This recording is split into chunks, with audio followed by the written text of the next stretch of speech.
Bapak, Ibu, Saudara dan Saudari, jumpa lagi kita di sini di saluran YouTube saya yang lebih banyak menyampaikan tentang masalah-masalah spiritual.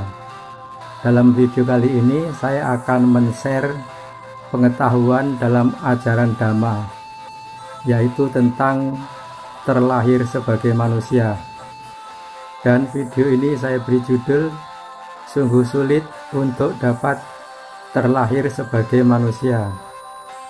Bapak, Ibu, Saudara dan Saudari, tentunya kita semua sudah tahu bahwa ajaran Dhamma itu memberitahukan kepada kita bahwasanya suatu makhluk itu tidak terlahirkan hanya satu kali saja. Misal hanya terlahir sebagai binatang, sebagai manusia, sebagai dewa, sebagai makhluk Brahma, atau bahkan terlahir sebagai makhluk halus yang menderita seperti setan, iblis, dan lain sebagainya. Kelahiran makhluk sebagai apapun itu sangat tergantung dari konduite, tergantung dari raport atau perilaku di hidup sebelumnya.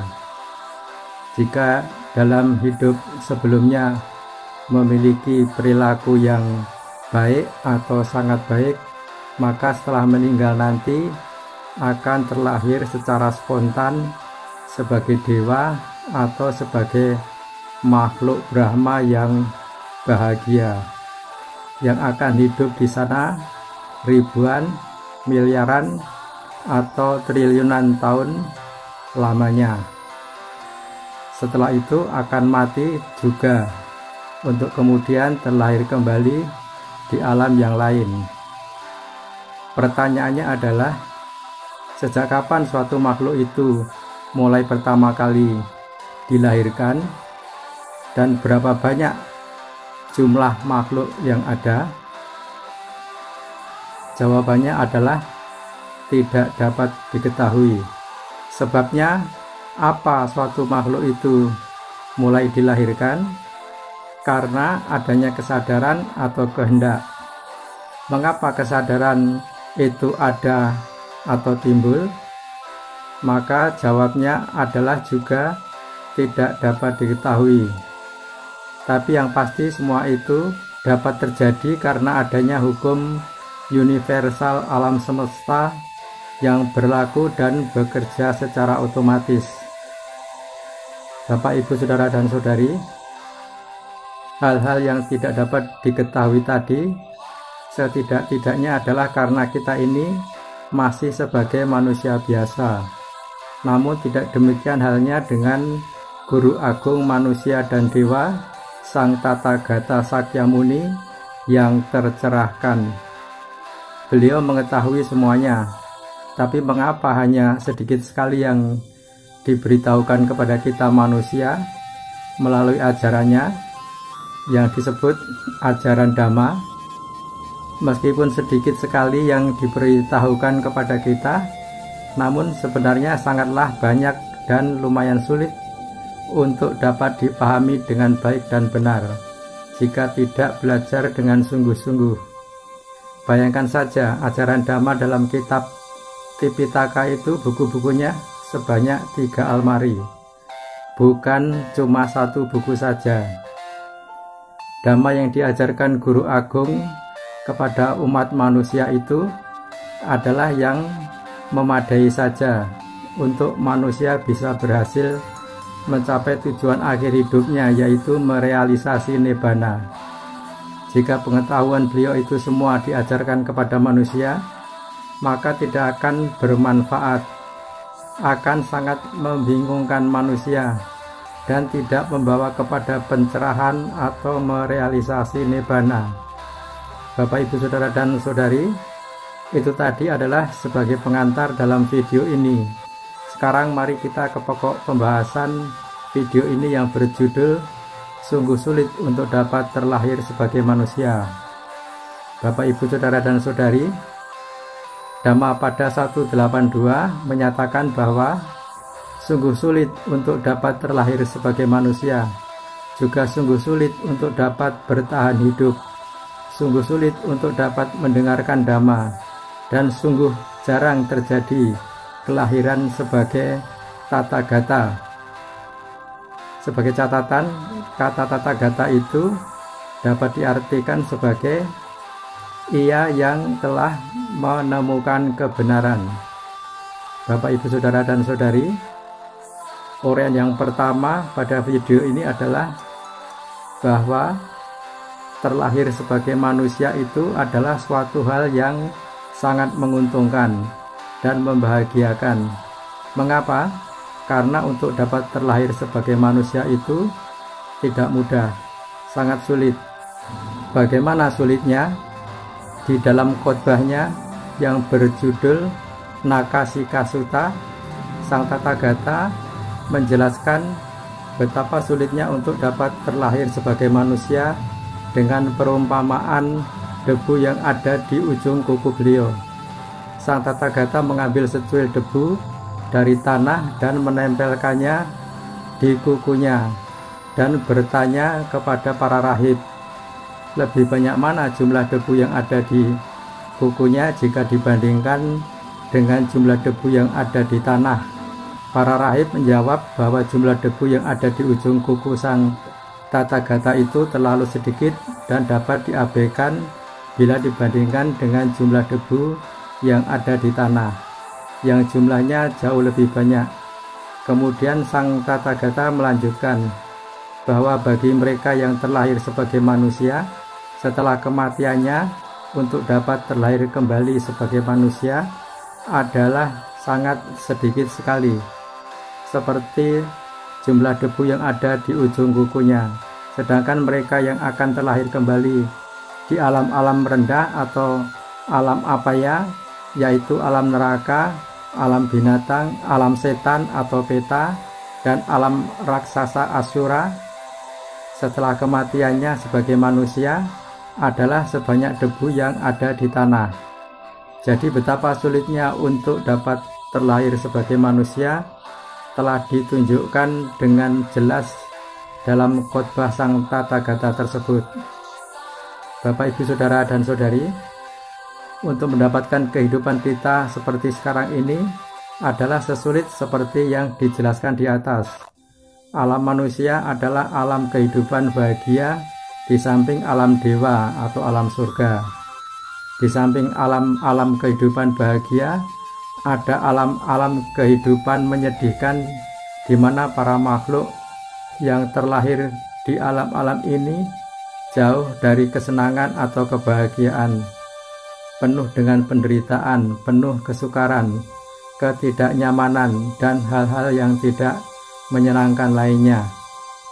Alam-alam kehidupan menyedihkan ini terdiri dari alam neraka, alam binatang, alam peta, dan alam asyura.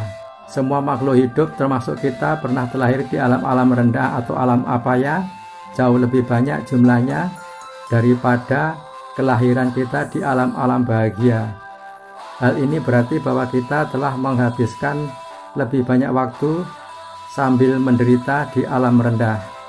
Apakah kita menginginkan kehidupan yang demikian? Tentu saja tidak, bukan? Bapak, Ibu, Saudara, dan Saudari, lalu apa yang harus kita lakukan? Saat ini kita sudah terlahir sebagai manusia, sedangkan untuk dapat terlahir kembali sebagai manusia adalah sangat sulit. Apabila kita tidak ingin terlahir kembali di alam-alam apaya setelah kematian kita, tentu saja kita harus memanfaatkan kelahiran kita sebagai manusia sekarang ini. Kita manfaatkan dengan sebaik-baiknya, dengan sungguh-sungguh, dengan belajar dan mempraktekkan Dhamma dengan sungguh-sungguh, dengan banyak berbuat kebajikan dan tidak berbuat kejahatan. Apabila kita belajar dan mempraktekkan Dhamma dengan sungguh-sungguh, maka kehidupan ini mampu mencegah kelahiran di alam yang lebih rendah dan mampu mengkondisikan kelahiran kita yang lebih baik di masa mendatang. Kehidupan yang kita miliki sekarang adalah kehidupan yang sangat berharga. Bapak, Ibu, Saudara, dan Saudari, uraian yang kedua adalah sungguh sulit untuk dapat bertahan hidup. Walaupun sudah terlahir sebagai manusia, akan tetapi tidak mudah untuk menjalani kehidupan sebagai manusia. Bertahan hidup adalah hal yang menjadi masalah besar bagi seseorang setelah dia menjadi manusia, karena untuk dapat bertahan hidup sangatlah sulit. Untuk dapat bertahan hidup kita membutuhkan pakaian, makanan, tempat tinggal, obat-obatan, dan kebutuhan lainnya. Tidak semua orang bisa memperoleh kebutuhan ini dengan mudah. Ditambah lagi dengan adanya bencana alam seperti banjir, gunung meletus, badai tropis, tsunami, dan lain sebagainya. Tidak semua orang bisa hidup sampai usia tua. Ada yang meninggal dalam umur belasan tahun, 20-an tahun, bahkan ada yang meninggal semasih bayi dan usia balita. Bapak, Ibu, Saudara, dan Saudari, uraian yang ketiga adalah sungguh sulit untuk dapat mendengarkan dhamma. Tidak semua orang di dunia ini bisa mendengarkan dhamma, ajaran Sang Tathagata. Dibandingkan dengan orang yang bisa mendengarkan dhamma, jauh lebih banyak orang yang tidak mengenal dhamma. Padahal apabila bisa mendengarkan dhamma akan membawa manfaat yang sangat besar. Di dalam Anguttara Nikaya Sutta Pitaka dinyatakan ada 5 manfaat mendengarkan dhamma, yaitu 1. Mendengar apa yang belum didengar. 2. Apabila sudah mendengar akan mengerti dengan lebih jelas. 3. Meninggalkan atau melenyapkan keraguan-raguan. 4. Memberikan pengertian benar. 5. Membuat batin atau pikiran menjadi tenang dan bahagia.